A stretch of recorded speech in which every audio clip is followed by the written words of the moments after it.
So, welcome to another episode of Learning for Truth and Love. Today we have Dr. Likely back again. We're going to talk about self care beyond bubble baths. And so, it's interesting. I was trying to figure out, I wonder what she's going to talk about today. Good. Okay. And Dr. Likely, thanks for joining me again. It was really a pleasure to have you on the last session that we had, and you're full of ideas. You're full of uh I learned a great deal from your session, so I thought this would be nice to see if we can explore some other possibilities in terms of maybe you'll even co-host, have your own show, things like that. All the things. Awesome. So what does that mean, self-care beyond bubble baths? Yeah. So I recognize and realize like the conversation around self care always leans toward something around spending money, some type of pampering luxury per se. And then we tend to make it like a nail shop visit, right? Like let's Mm-hmm. focused and this time, this few hours of the day, this is just for me. I'm gonna, turn the massage chair on and lean back. I might even do like an extra gel foot bath thing or an extra like the paraffin wax. Like let me just splurge a little bit. Mm-hmm. Or it'll be, well, I just need a bath. One bath will fix it. And it's more of how can we make self-care a part of the day, a part of the lifestyle, a part of regular activity instead of being an extreme when we are burnt out already. So how do Mm. we include kind of this mindfulness, this intention, Wow. apart from just, I took a bubble bath once 2 months ago and I felt better. I went and got a massage one time, right? So how do we, you know, take some time to listen to our bodies instead of just trying to do a quick band-aid in the moment, and make it more of a lifestyle choice. Wow. Yeah. That's a big question. How can we? I think that's an answer I'd like to, because it just feels as if when you have a thousand things to do, Hmm. the idea of pausing to Yeah. do a small, self care. Even though I have to say I'm getting better at doing that, Yes. but for someone who is in academia, for someone who is, I mean, look, we're in academia because we're not exactly normal people, right? We do like to work. We like Yes. to study. Who does that for the rest of their For life, kind of fun, right? thing, right? Right, exactly. And so there's even a level of addiction to studying. And Yeah. so how do you switch gears? How do you get? Switching gears because you can't turn it off, right? To be a researcher is always researching. Mhm. So what I like to do is at least research things that are fun.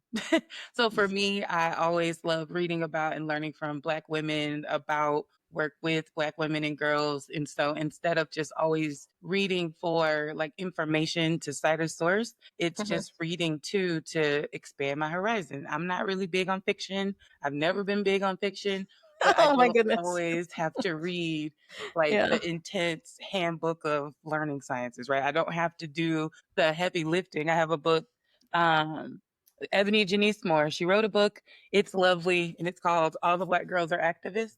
Right? Ah. Fantastic. And it is talking about like a new wave of feminism Mhm. where that's not the main bit of my focus. I do incorporate some Black critical feminism into my work. So this fits like on that line of Mhm. like I could absolutely cite it for research. Also, it's a part of just expanding what I'm learning about. And so I try Right. to choose books where I might not have read them if they were a part of research. Like if they were a part of the research, I'm going to read them anyway. But if it Right. can be a Black woman author that isn't always directly in line with my research, I want to read it as a relaxing moment. Another one is Rest as Resistance by Mhm. Trisha Hersey.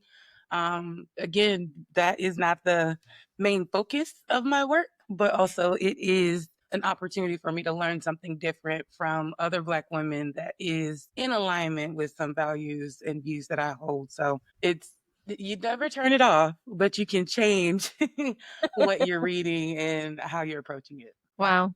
Yeah. You know, I thought I was the only one who had a hard time sometimes reading fiction books. No, I was it's like, oh, difficult.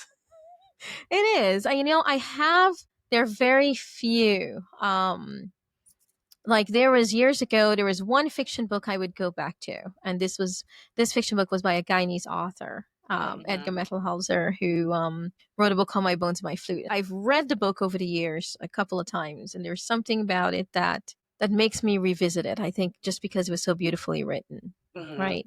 And so I guess that's part of it. You know, even when you mentioned, you know, researching what you're interested in, for me, that still feels like I'm on, Yes. right? Yes. Because then you're in this mode of, you know, oftentimes, you know, at least for me, and I know for many of us, and for your work too, you know, we're doing this with a purpose. Right. And that purpose is bigger than us. And sometimes it leaves us in on mode. Mhm. So, and sometimes it's caused a lot of stress. Yes. Yes. So I can't relate. I mean, even though I'm sure it's easier, it's less stressful than if it was something I was not interested in. Because, frankly speaking, I can't even get myself to read sometimes something I'm Mhm. not interested in. I've learned the hard way, seeking tenure. So, in some of the activities, search projects, teams, like collaboration Okay. efforts, this isn't always my thing that sets my soul on fire. Also, Okay. it's cool. So it's been a part of that learning process where I how see. can I still find some joy, some new bit of information, like finding Hmm. some rest in that even where it's not Mm, always a heavy lift. So where are the fun parts? And I okay. think that's a part of self-care, like finding the part that isn't the I have to do this, here we go again, but also it Right. triggers the curiosity, the inquisitiveness. It's I'm learning something new. So I enjoy the learning part, but it's not always my favorite thing to do a Hmm. project that is not fully in line with my personal research trajectory. Yeah. Wow. That makes sense. Mhm. I guess because I confess, I've always been pushing against the grain Yes. because it really becomes torturous Mhm. to Mhm. read something you're not interested in, especially Yes. something where someone, you know, I feel like, oh, you're not really providing me with any solution. You're saying more of the same. That person said, that person said, that person said. So I feel tortured. Well, Yes. when it comes to pushing things forward, one of the things I ended up doing when I first started to do this was in my paper on, I don't remember what the name of it is now, you know, where I had my pre service teacher do multimedia art science activities. Mhm. um what I ended up doing, you know, for some of the papers that I felt like, oh, you're just telling me the same thing, is I reinterpreted it in my own framework, Right. right? Yes. In my own mindset, so I can say what new thing this could say. Mhm. But then having to push against the grain all the It's time work. Yeah. is exhausting, right? Right. But for me emotionally, I just couldn't bring myself to just, you know, repeat what someone else has said or Right. done. I Right. just felt like it was just an absolute waste of my time. That is not fulfilling in any way, not satisfying No. in any way. Yeah, I completely understand that. And how do you now recharge and restore after being exhausted by reading or seeing all of what you already know? Because you already had Mhm. your own experience. Like if I'm doing my research around, I started around underrepresented populations in biology education because Mm, I was a biology major and I didn't right, see right. a lot of other Black women in that space. Mhm. And reading now about it, it's like I lived it. I understand it. And it's just, Yeah. it's bogging down. It's so heavy every time you Mhm. read it. It's like, yeah, I know, I know. So give me something else that frees me, that lifts me, that feels good, that Mm, gives me fuel to reimagine something. Because right right. now we're just seeing the same thing over and over. And that's just not fun. Right. It doesn't make you want to continue. So how do you now care for yourself in those moments, that you know the literature is not gonna say anything different than what your experience was? Like, you still Mm, have that first person experience, and you're grateful that there is things to like sites, sources that Mhm. you can pull from, but also where is any light at the end of this? Where does it change? And Mm. that's where the self-care comes in, because one of my mentors, Dr. Natalie King, said that you can't do the work if you're not here. Because I Mm. was on the quick path to burnout. And Absolutely. she's like, when is the last time that you stopped and dreamed? And I'm like, I haven't, because I've Mm. been working, I've been pushing. Right. So that's how it became so intentional to lean into the rest, lean into the quiet, even if it comes with a little guilt and shame and it's super hard, Mhm. but you feel better. You have fresher eyes, you have fresher thoughts to now dream of something different. Because if you Wow. just sit and read the same things over and over, it hurts. It does hurt. I fully agree. Yeah. It's like letting the emotional catch up, right, with the intellectual. Yes. Wow. Yes, and that's something that, as I've been working and talking to other, specifically other Black women, Mhm. graduate students, masters, PhDs, EDDs, students, and they are in that phase of frustration, I'm like, you're doing it right. That means that you have a question that you're seeking an answer to, and the answer Mhm. isn't out there in the papers already. You're Right. doing it right. So it's trying to remind them that it is hard work. It's heavy lifting when you say that let the intellectual catch up with the emotional, because sometimes the emotions get there first and we're Mhm. still trying to make sense of it, and all we can feel is sad. And so it's like, Yeah. especially again, if we're trying to push forward, if we're trying Wow. to change things, it's exhausting. So how do you now make good space for yourself Mhm. in the process? I learned the Wow. hard way. And by learning the hard Wow. way, I got into a PhD program completely ill prepared, just Mhm. jumping in. And within the first year and some change, I started therapy. Best decision ever. So Mhm. that Absolutely. that helped, like, Yep. strengthen the toolbox in a way that research classes never could give you. Mm-mm. Even graduate cohorts, like, you don't get tools to journal. No Mhm. one tells you it's okay to throw a tantrum right here. Throw a fit, get back to Mhm. it. So Right. now I find big joy in telling other Black women in the same spaces, like, it's okay when you make your, like, timeline of a proposal defense. Add Mhm. in a week to fall apart, because you're gonna fall apart. So Right. put it into your plan and let that be time to care for yourself, time to put all the things down. Don't read a thing, go for a walk. Mhm. Nobody tells us this in methods like 101. Mm-mm. Like, nobody says that if you do an autoethnography, you also probably need to seek counseling, because you're going to start undoing and unraveling and Mhm. sharing and being vulnerable, where in other methodologies, that's not required in the same way. You'll have Yeah. a positionality statement, you'll have like what the researcher's like identity is, that'll be included, but a Mhm. different mode of research that is bearing yourself, Mhm. and nobody holds your hand through it and say, oh, by the way, you might need to cry now. By the way, you might need to put this down and go touch Yeah. the grass, go stand Yeah. outside, go to a park. When's the last time we've been on swings? Like, it's how do we care for who we are as a whole person, outside of researchers, outside of always pushing forward, outside of just creatives, but actual as whole humans. Oh my And gosh. sometimes researching humanizes the researcher, and we lose ourselves doing great work. And yeah, so I'm Right. like, wait a minute, how do we not? And so that's where that self-care, past the bubble bath, one time, this one-off thing, but as a part of the process. Hmm. Wow. I'm wowing because I've been through the same thing Yes. with the research I'm doing, and I've been through it. It was amazing. I had to stop. I had to take breaks. I had to, it's like, okay, I can't look at this history. It's dark. It's negative. I'm trying to bring something positive. Um, and yes, the therapy thing, absolutely. Mm, I've been through it for years and years and years and years. But you also bring up something that makes me wonder too. When you say nobody does it, I don't know. It makes me wonder if it has the same impact depending on who your researcher is, yes. because we're vested in it for different reasons. We're Mhm, vested in it a lot of times, for our own emotional freedom.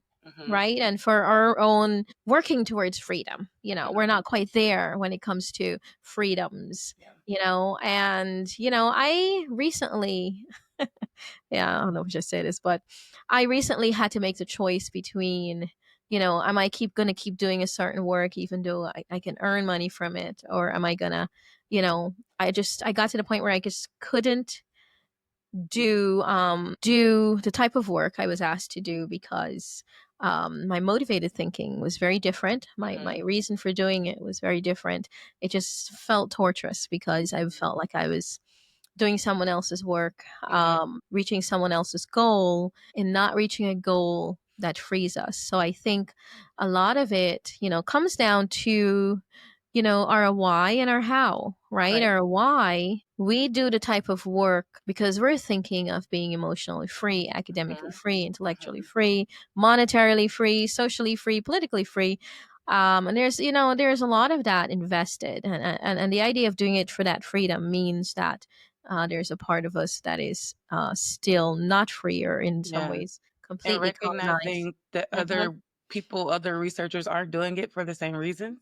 They're not I doing it for think the same reasons. No. Yeah, I think that's Hmm. what surprised me and frustrated me at the same time. It's like Yeah. I want to intentionally change things. I purposefully recognize I'm going against the grain. Hmm. Meanwhile, you have colleagues, peers, some people like that are in higher like levels of authority that are, I'm doing this because this is what the job description says and that's it. And it's Right. like, wait, you have no sole purpose here? So it's that it's like you can just move through life like that. Like that's the confusion for me because it's like Yeah. I know why I chose this or why I do certain work or want to collaborate with certain researchers and scholars and like other people just, it was a easy project. My Hmm. advisor already had this going, so I just joined in. It's like you're not invested in the same way and you can feel it. It's tangible. Well, And it's like, how do you yeah, sometimes I'm just wondering, like, how do you do that? How does that work? Like, that's completely separate. I'm kind of surprised. yeah, I guess, it's wow. I mean, it'd be nice to have that discussion with someone, right? Mhm, In terms of, I imagine it's part of self preservation as well, right? We don't know quite how to make that separation mhm. because so much our freedom and so much of who we are and is still tied, Yeah, right? And there's still the burden of, my accomplishment will really affect how others accomplish later because we're not mhm, quite at that level of freedom yet, mhm, right? Um, wow. I think for me too, when you think about self care beyond bubble baths, I think for me, a lot of this explains why I even move towards the creative side of things, mhm, right? I sit down there and creating, as a solution, mhm. as a way to figure out how do you love yourself, you know, figure out, and even throughout this is something I had to consciously think about Yeah, because, here you are, you're grappling with all these negative things.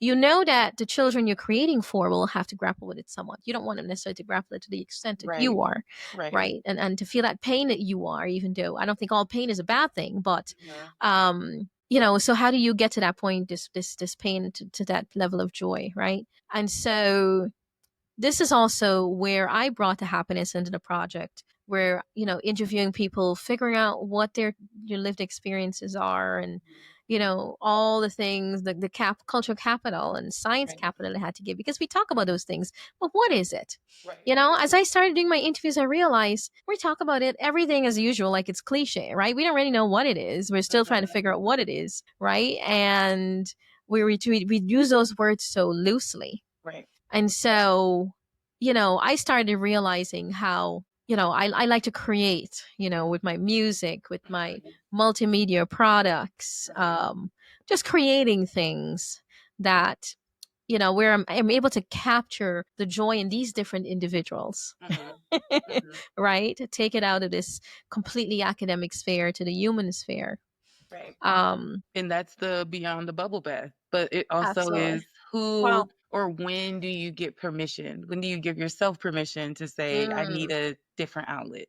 Because I know that I lost the fun, at least in the first year of the program, of the PhD program. I Mhm. lost like any twinkle of joy. Like broadly, I'm a generally happy person. I like to laugh. I like to be with people, meet people. But the first year of that program, it was all work, no play. It was, I'm figuring Mhm. things out. I'm learning all of these things. And it wasn't until I let myself make a batch of lotion for the first time, because I Mhm. was in Philly with no humidity, a harsher winter, and my body was like reacting to it. And it wasn't Mhm. until I let myself try something like this, make something, instead of crying and fussing about, I quit my job. I'm Mhm. way poor. I can't afford like the good lotion and things, but I can afford a couple of ingredients. Now let me sit the books down, sit the papers down, and go in Mhm. the kitchen and be. And it wasn't until I had that, gave myself the space to do that, that it felt like, oh, wait, I might have something. So I wouldn't Wow. have had a project. I would not have had the same dissertation study if I didn't just stop and say, I'm exhausted, I'm worn out, Mhm. I need to do something else. And by Hmm. something else, what is my fun space? What is my creative space? And that's always Wow. been making a thing. That's why I worked in a lab. I love to do stuff with my hands and pipette all day and figure out, whatever the product was of whatever test I ran. That was always rewarding. So Mhm. until I became a human again and not a PhD student computer that only read papers and put Mm. out annotated bibliographies, until I became a whole person and said, what do I need to do to support my body in this cold climate? That's Mm. when I had a project. That's when I found something that was exciting again. And it wasn't at all just reading research papers. Wow. And so when So you you, said your music, that's what I thought about it. It's like you have to give yourself the permission to sit the other stuff down and yeah. find what you were happy about before. Wow. I was about to respond to what you said about permission Yeah. because you're like, when do you get that? You're never going to get that permission. You take it. Yeah. You have to give yourself. Uh-huh.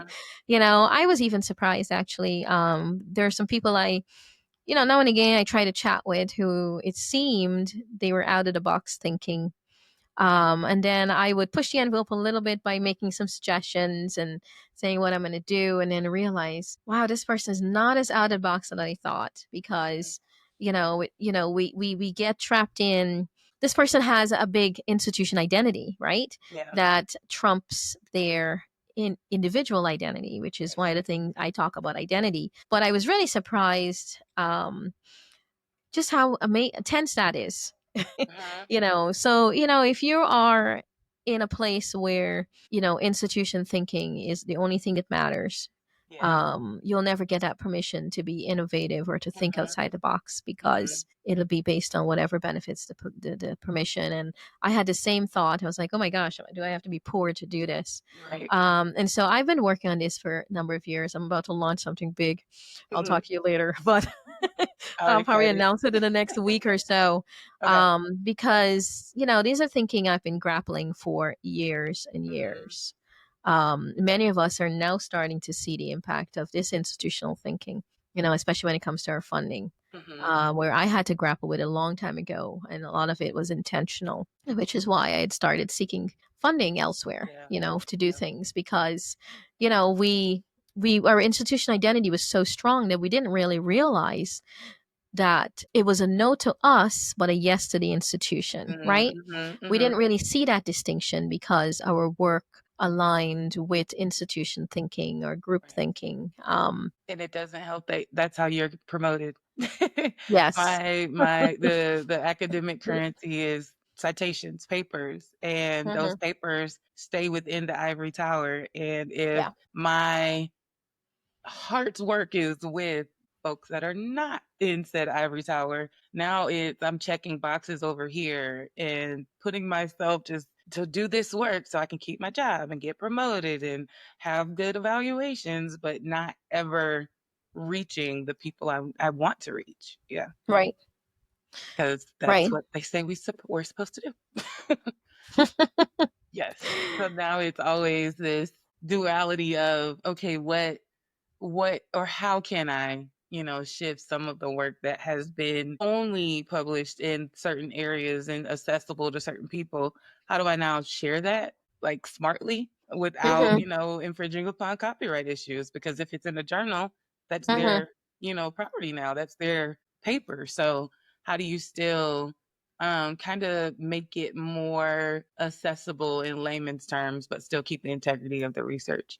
So I think that's where I'm moving towards slowly but surely. Absolutely. Yeah, because nothing gets me Mm. more excited than to see Black women and girls working together and being scientists, doing their own hair and talking about hair products Mhm. versus putting it on a page, sending it to a reviewer too, and getting Mhm. back whatever that feedback is. But it's like, no, I need to put this in the hands of the middle school girl who says science isn't for me. Like that's the one I'm trying to talk to. So Mhm. how to smartly do that. It's a process. I'm learning. It's a process, Yeah. but it comes with the focus on bridging theory and practice, right? Putting Mhm, research into practice and what that means for it to look a certain way. What would it mhm. look like in practice? Right, but that's Um. outside of the system.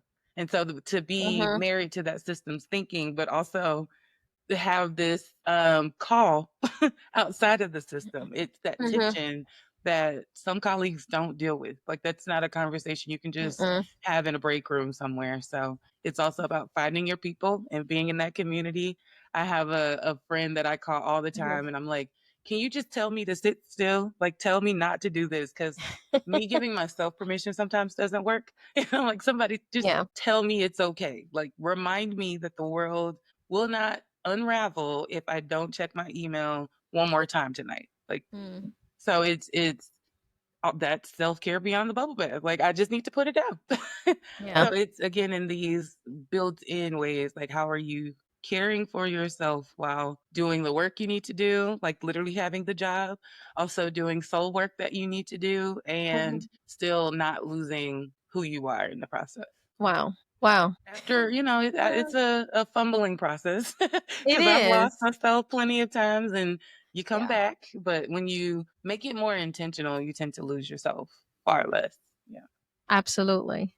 And Mhm. it's great to see it's great to see you grappling with that, to be honest. I'm not saying that to mean anything badly or anything. I Yeah, just think yeah. that I've been seeing a lot lately how, even with encouraging, some peers in the field to venture out there. There's a fear. There's a fear Mhm. to venture out because, we've put ourselves in this box because we're told that there's this formula. There's you do this, you do this, you do this, and this is how you're rewarded. And so, in thinking about the reward, I think, a lot of our peers are thinking they're going to be punished. Mhm. And the truth is, I was very intentional with getting myself out of that box. I spent a lot of time, a lot of money, Mhm. um, joining different type of entrepreneurship groups, pitching. Actually, I joined multiple, and I paid an enormous amount of money Mhm. for joining quite a few, just to help me to think differently. Right. Because I needed to understand also how other people are thinking, and understanding how institutions, this is a business model here, Right. right? Right. And how is this working in this business model? What's working, what's not working? And I get to see the difference in what institutions are working and what's not, right? Because Mhm. here you have, your professors, you're doing three different jobs, right? Your Right. service, your research, Mhm. And your teaching. and your teaching. Those are three different, I mean, you And literally, nobody tells you that. it's three Like different these are jobs. different, like they slice differently. Yes. Completely, Mhm. and to do those three where you have to plan, you planning a lesson, somebody has a full-time job doing that, whereas Yes. you're Yes. doing it as if it's a As one third, full-time job. right? Yeah. But then you're told it's 60%, but you only research, but you only get 10% of the time, and What they so say?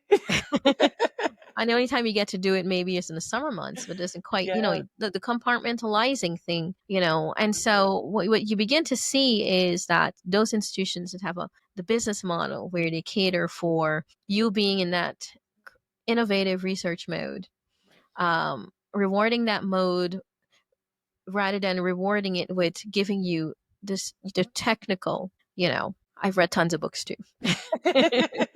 I'm one of my favorite. Oh my gosh. I know I should remember his name, Henderson's, about just really what it means to find your own genius, to live with your genius, Yeah. your zone of genius versus living in your zone of You excellence. recommended that book to me. I Yes. did. Yes. 2 of his books. I have one of them. I'm still waiting to purchase the other one, but you recommended those to me. Yes. Okay, so maybe well, we have to talk about that another time. Yes. Well, I guess I'll ask you, did you get to reading it yet? I haven't read it yet. So I Okay. have 2 books I'm reading this summer. Yeah. One is is it like how to tap into it's a blue one. Like a Okay. bluey white cover. And then the other one I'm reading is Dr. Tima Bryant, Homecoming. Yep. Yeah, I So I remember have that both one. I of those recognize. Okay. for my summer reading. I started Homecoming, but I put it down because I realized I want to have some space to sit with it. And Right. I feel, and that's a part of that's what I've learned, is that there are books that are going to shift the way I'm thinking about taking care of myself and showing up as a Mhm. whole person and doing work that is for doing soul work instead of Mhm. doing systems work, or instead of doing just the work on my job Mhm. description. Right. That I need to also have some space to rest with those words and work around them. And summer is more conducive to that than Yeah. spring and fall with grades and students everywhere. So I understand yeah, completely. yes, Okay. I want to give myself some space to sit outside, get on a Mhm. swing somewhere, and just read those books and read and journal and read and go back and Yay. forth. Yeah. Well, that's good. You started with Dr. Tamara Bryant's one. It's so one of the ways that one has really changed my life. Mhm. Um, well, you'll see when you get there. I'm just going to say one sentence. Yes. One of the ways that's really changed my life is, and really, really freed me, is something she said in her later chapters. Mhm. Okay, I'm sorry, I'm going to give it away here. No, I'm fine. I'm going to read the whole book. It's fine. Right. She one of the things she says is, if no one ever recognizes you, if no one ever recognizes you, will you recognize yourself? Mhm. You know? And so much of the decision making that came after that, Yeah. even the decisions like, I'm gonna launch this podcast. I'm gonna Yeah. recognize myself, recognize the work that I've done, Yeah. right? It's not like I'm gonna have all these people inviting me because they want to hear what I have to say, even though I have a lot to say. Mhm. I'm gonna recognize myself. No one else has to, right? Mhm. And maybe if it reaches 1, 2, 3, it would have been worth it. Right. But she says amazingly powerful things, and the things Yes. I love about what she says is it's within the context of of our own lived experience, Mhm. right? I contrast that with, someone had recommended a book, another program, I'm a part of. Well, I'll tell you more about it and I'll unfold it. So they recommended a book. It's an amazing, it seems like a great book. Mhm. It's written by a white male author, Mhm. and he had an amazing story to begin the book. I kind of stuck at the first page because he talks about his story, which is incredible, and talks about the hardship he's been through. And then he talks about the challenge of his life as a teen, and using drugs, and how his moment when he thought, if I just lifted my hand. He had there was a high speed chase involved, and I wish I remember the name of the book. High speed chase involved, and he's taught to himself, if he lifted his hand and pretended, of course his story ends where he goes on to be successful. Well, I hate to say, I stopped at the beginning of the book. Okay.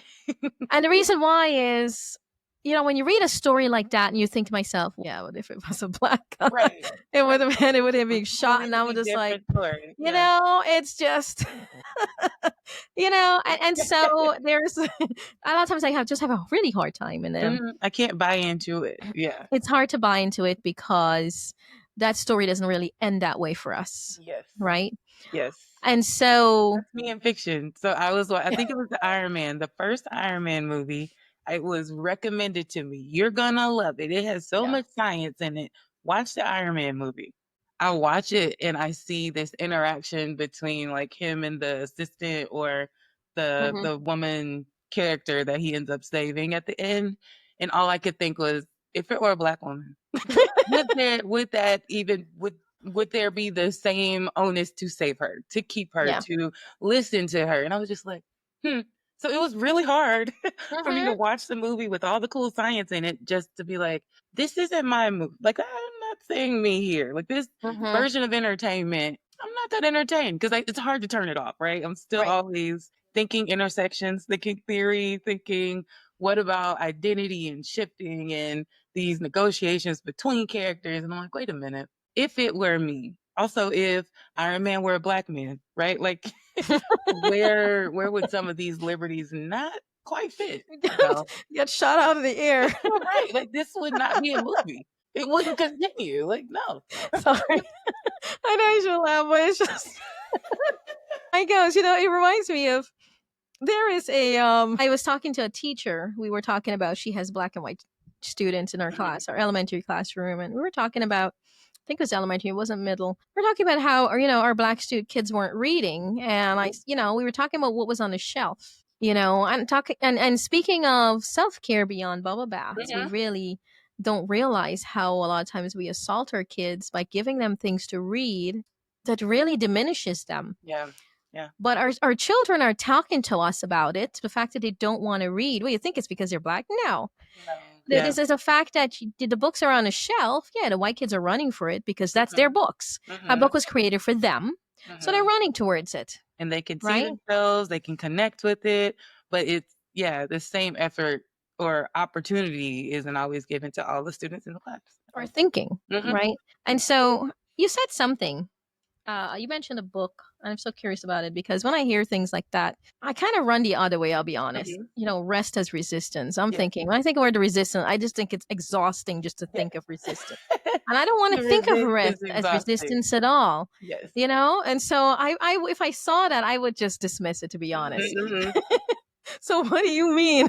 Right, well, how does this work? And I mean, and there is a lot of conversation still because it is a more recent book, but she's been doing work around the topic for over 10 years and leading group naps. There were webinars to just nap Mhm. during the early parts of the pandemic, like starting in 2020. And it is something that I keep in my pocket. It's not necessarily something I say all day or practice toward, but it is like coming back to yourself and recognizing yourself. And sometimes we just need a nap.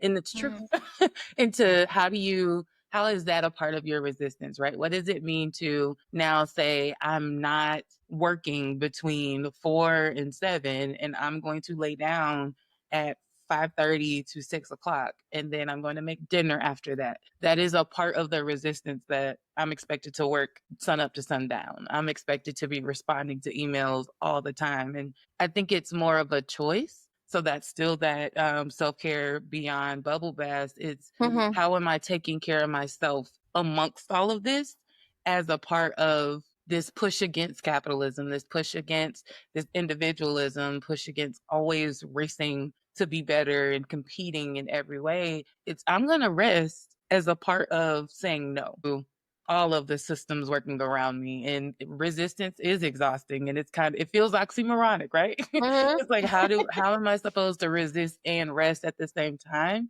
But it's in the choices that we make. Again, the smaller choices that if I have to work, I'm going to like reasons why I'm working in front of a window. If I have to sit at this computer, I'm at least going to see the birds. If Mhm. I have to be here, I have like a lumbar support thing, I'm going to be comfortable. and it and I learned that as a product of graduating during the pandemic. Mhm. I was home. I was home in a studio apartment writing a dissertation. And it was really hard to reconcile in my mind that I am writing chapters of this big work from a Mhm. couch. Because I had a studio. I did not have a set up Mhm. designated work spot because I would go to Mhm. campus to work. But when Mhm. campus is closed for months because there's a virus outside, Yeah. now I am in this studio apartment that I purposefully made like very soft. I had like a big high pile rug, different blankets in different spots because I wanted to come home to rest, go Mhm. to campus to work. And then I had to make it all one workspace. And I was like, I can't sit on this couch comfortably and work. That just doesn't feel right. And it's also who says? Why not? So my self care past the bubble bath in that moment was to sit under the fleece blanket, to have my feet up on the ottoman, and to be working really hard on my lit review.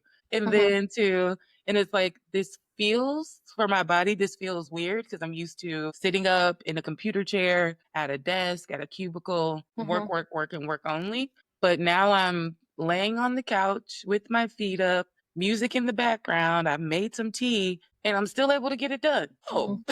it doesn't have to hurt. It doesn't have Yeah. to, be the most excruciating thing ever. Did I still, Mhm. get to those points of frustration? Yes. Did I still have to get up and walk away from it? Yes. But also, it wasn't what I thought it was going to be. I thought it was going to be sun up to sundown, sitting at the desk, work, work, work, work, work, and then go home and fall apart and like be exhausted and then go back to campus. Mhm. COVID had other plans. And it was in that moment, in those moments that I'm like, okay, so I can do hard things from soft spaces, right? My self-care past the bubble bath was, how do I have a soft space to do the work? How do I have a space that I want to work in? This is Mhm. my office. And I Yeah. get to work and write in here around plants.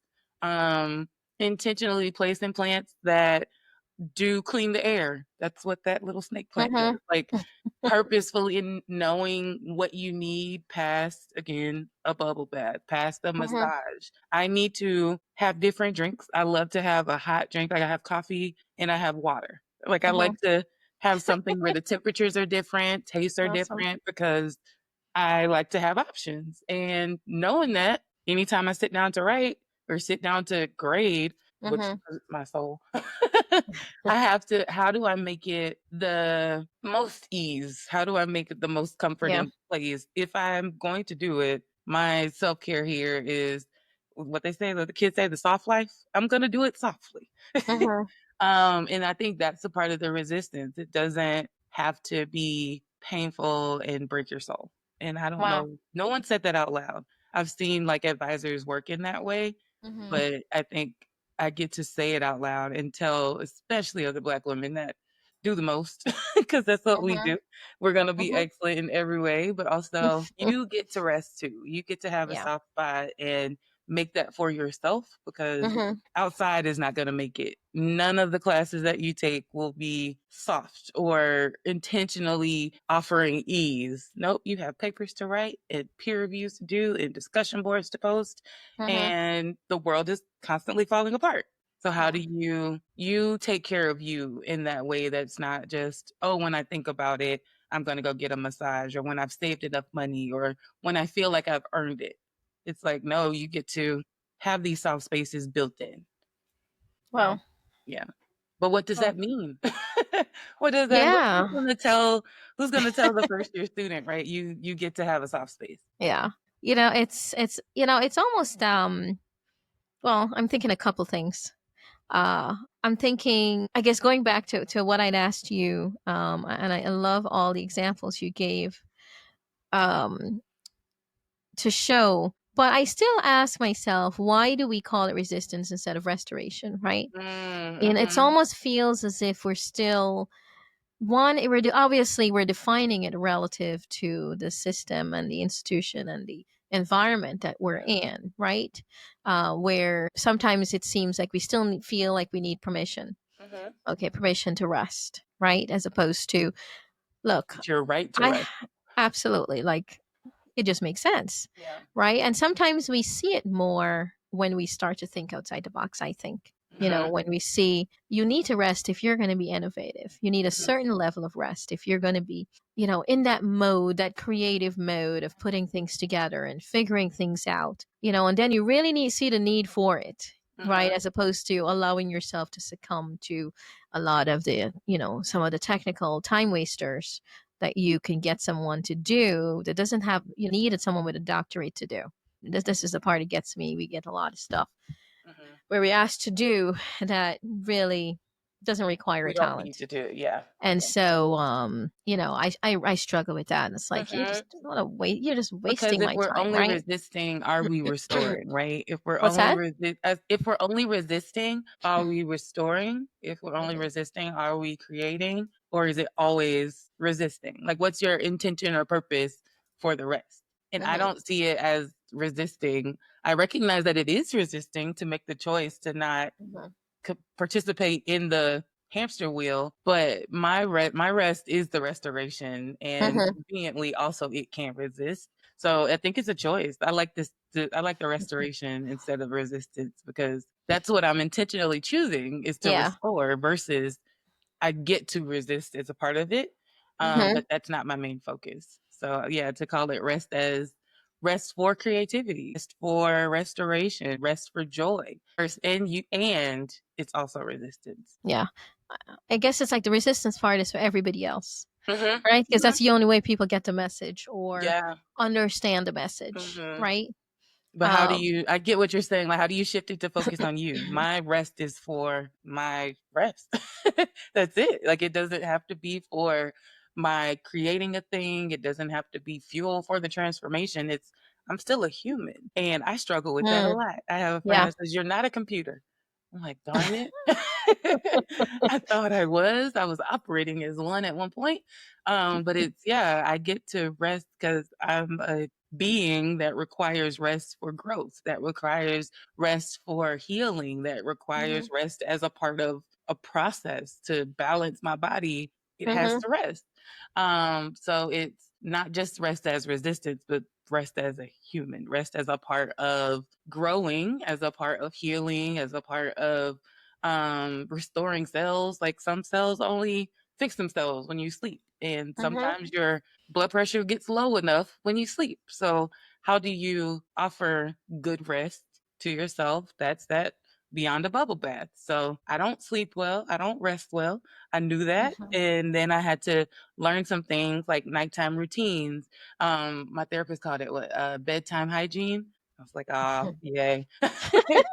So it's now how do you support yourself in letting yourself heal, letting your cells restore, Mhm. letting things grow, letting things die and shed all Mhm. while you rest. So, and again, I have 2 degrees in biology. You think I know this? Applying it is a different story. So, yeah, it all makes sense. Like I can talk it through and make it flow, connect all the dots, but then putting it into practice, you're like, oh, I know this. Mhm. I know this. And then once it becomes a part of the routine, it's like, oh, I could just sleep. When I'm ready to cry, go take a nap. Like, or have you eaten? That's my favorite one because usually no, I have not had food. So Yeah. go eat food. Like you're not a computer. Well, you're reminding me of some of the remnants of, colonized way of thinking, colonized way of Mhm, thinking about Black people, colonized way of mhm. thinking about Black women. I think especially. Um, I think that wow. What do we want people to take away from this in terms of self care, beyond bubble Beyond the baths and, bubble and bath. what that means, um, in terms of, well, I'll let you go for it. um, I want people to take away daily practice Hmm. as self-care versus it being a calendar event. Like you shouldn't have to put it on your calendar as you would a nail appointment, as you would a chiropractor appointment, Hmm. a picnic with friends. Your self-care starts when you wake up. It continues when you lay down to rest, like lay down Hmm. to sleep at night. It is a part of like being mindful when you're pouring coffee, Hmm. doing certain things one thing at a time, not 17 things as a multitasker. What does it mean to let yourself focus? Hmm. And it's really hard. Yeah. It's really hard to do when we are very skilled at doing 7 things at one time. Hmm. Very, I can do it, but just because you can doesn't mean you should. You're not Yeah. doing it as efficiently. And how can you like scale that down, focus on one thing? So it's this intention. I want people to take away that your self care is intentional. And it doesn't have to look like something you've seen before. I have a friend that saw that I journaled. I told her that I journaled. It really helps me process things that happen during the day. I don't journal Hmm. every day, but some days are just more spaces where I don't get to just have my own thoughts. So they'll Hmm. back to back. very engaging. And it's at the end of those days, I just need to let my brain fall out. And so I just write, write, write. And she said that she doesn't enjoy writing because it's starting on like a blank page. It's starting at this Hmm. thing, and what am I supposed to put on the page? Mm-hmm. But she's also an artist. She did, let me see, that one and that one. Oh, I can't. And Yeah. I told Oh, her, I I see. said, you should draw. I was like, you don't have to journal with words, Mm-hmm. draw it out. And Yeah. she caught herself like doodling and then going into a paragraph and then doodling, going Hmm. into a paragraph. And I Hmm. talked to her again a few weeks after that. I'm not asking to like see her journal, but saying like, how's it going? What does it look like? And she's like, I just never thought to draw first. And I'm Mm-hmm. like, yeah, then you get to. Just because my Yeah. journaling doesn't include drawing, because I'm a horrible artist, terrible at it. I would rather like write things down. Also, journaling handwriting versus journaling typing. Some people Mm-hmm. prefer to type, and it doesn't have to look any one way. It's this process of learning what flows best for Mm-hmm. you. And so I want that intention to be what flows best. And that means trying some things out. That means hating something. I love Mm-hmm. to color. My sister hates to color. She's like, it's too focused. I got to stay in Yeah. the lines. Meanwhile, I'm like, oh, my brain's off. Yay. Yeah. And it's what works for you, and being Mm-hmm. intentional about adding those things in that allow you to have some joy, that you give Mm-hmm. yourself permission to have this lightness, have this goodness amongst the wildness, Mm-hmm. but being able to support yourself. So it's intentional. Sometimes it is a bubble bath. Sometimes Mm-hmm. it is the massage chair at the nail salon. Mm-hmm. Other times it's putting your feet in the grass, facing the sun, and doing some square breathing. Other Mm-hmm. times it's getting cold water and drinking it slowly. And that's all that you're doing is drinking cold water and breathing. Mm-hmm. And that's self-care. So Yeah. I want it to be intentional for people. I want folks to try things, even if it's yoga, if it's hot yoga, if it's Mm-hmm. group Zumba, stuff like that. Like places where it's I need to push myself a little bit. I know I need Mm-hmm. to move my body. I don't want to do it at home, but I also don't want people looking at me. What do I do? Just try it. You Wow. might hate it. Okay. And then on your way to the Zumba class, you see a new park. Go for a walk in the park. Like what is it that you are allowing yourself to do on purpose for your own goodness, for your own Yeah. restoration? I think that's what I want people to take. Your self-care is not just a bubble bath. It's not just a massage. It can look like a good cup of water, Mm. a infused cup of water, because now I learned about inflammation and I'm going to add ginger into my water to combat inflammation. Like this intentionality. What is it that Mm-hmm. you need for your next steps, and to be intentional about those? Wow. Wow. Before I say what that means to me, I wanted to make sure everybody understand we're not saying not to work. Yes. All right? Because you're being paid to do a job and you need to do That it is to do your well. job. Yes. But I think the question is, what do we also need your bosses to Uh-huh. understand, right? We need them Uh-huh. to understand that for you to function well and to even do a good job at that, then you do need that time. Sometimes you Mhm. need to pause, right? But it's important. We have jobs to do. We need to do our jobs. We need to do it well. But the unique thing about academia is oftentimes we are allowed to create our own hours, right? Mhm. And what ends up happening is that hours of working spills over into everything where you're Yes. working sometimes all day, right? You're Mhm. working, it's not a typical, 9 to 5 type of job. You're working weekends and you're researching and all day long. Mhm. And sometimes, when you have to take a break and our brain only turns on for a certain amount of time for Mhm. writing. And it's, when you were mentioning, I was thinking, yeah, that's what we do with kids. We ask them to draw first, right? And Right. to do art first to Mhm. get their thinking and their mind flowing. Um, but when I also think of self care, I've been practicing self care more, Mhm. mostly because, when you're at a stage when you're, overcoming, the burnout, it takes a long time. It Yeah. takes, months and months, to work on that, Mhm. and so part of what I do intentionally, I do little things, some of them I'm embarrassed to say, things I've never done before. I'm like, wow, I don't really understand why people do that, where people, whereas to me before it seemed like a waste of time, Mhm. right? But I also have been very intentional about, for example, making sure, our Sunday, like, because there's so many churches, we decide we would explore churches, for example, right? And, that gives us an opportunity to spend time with family, to Yes. do things as part of self care. And for me, that part of self care is also, even though some people might see it as work, is let's pause and sit down and have dinner as a family, right? And things like that. Let's talk. That intentionality. What Mm-hmm. can we do on purpose that Yeah. it might be work for somebody, but if you love to host, if you love to cook, that's restorative to you. Yeah. Do it.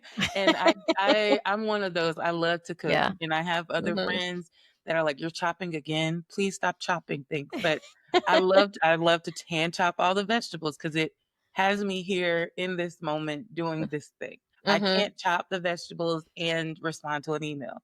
I can't Mm-hmm. chop the vegetables and write a paper. I chop Right. the vegetables and only chop the vegetables. I Mm-hmm.